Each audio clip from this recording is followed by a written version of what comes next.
जब से मैं इस क्लिनिक बल्कि इस शहर में आई हूँ कुछ भी ठीक नहीं जा रहा। ये कैसा इत्तेफाक है यार? क्या वाकई में वो सब लोग ठीक कहते हैं? क्या वाकई मुझे यहाँ नहीं होना चाहिए? बकवास मत करो लड़की। अगर आसमान से पत्थर भी गिरे वो तब भी तुम्हें कसूरवार ठहराएंगे। घात लगाए बैठे। और वैसे वो आमिर के रेजिग्नेशन के लिए तुम्हें कसूरवार ठहरा रहे हैं। क्या तुम कसूरवार हो? अगर मैं यहाँ ना होती तो शायद आमिर बोर्ड के सामने पेश ना होता, क्लिनिक नहीं छोड़ता। सुनो एफसुन, तुम कसूरवार नहीं हो। और अगर मुझसे पूछो तो वो परवीन साहिबा कोई खेल खेल रही हैं। महानूर को भी पता नहीं चला, लेकिन पता चल जाएगा यकीनन। जो कुछ हमारे साथ हुआ हो ना हो उसके पीछे उन्हीं का हाथ है। उनके सर में खुश्की हो जाए, उनकी जुबान पर ताला लग जाए, बहादुर बनने से पहले गिर जाए, कभी कोई खुशी ना देखे।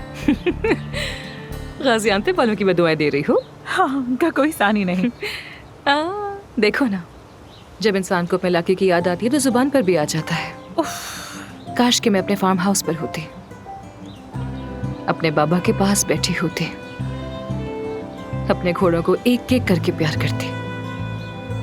सब कुछ उन्हीं के लिए तो कर रही हूँ। क्या मुझे मालूम नहीं?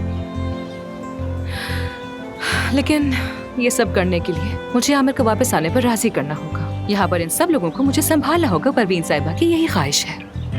लेकिन मुझे नहीं मालूम कि ये सब मैं कैसे करूंगी। मालूम है मुझे, तुम्हें फार्म हाउस वाली अफसुन बनना होगा। तुम उस फार्म को, इतने बड़े फार्म को अकेले कैसे संभालती थी? एक बार फिर याद करो, जोर डालो जहन पर। जनाजों में और शादियों में तुम लोगों को कैसे इकट्ठा करती थी? इंसानों को संभालना हर जगह एक जैसा है, चाहे वो फार्म पर हो या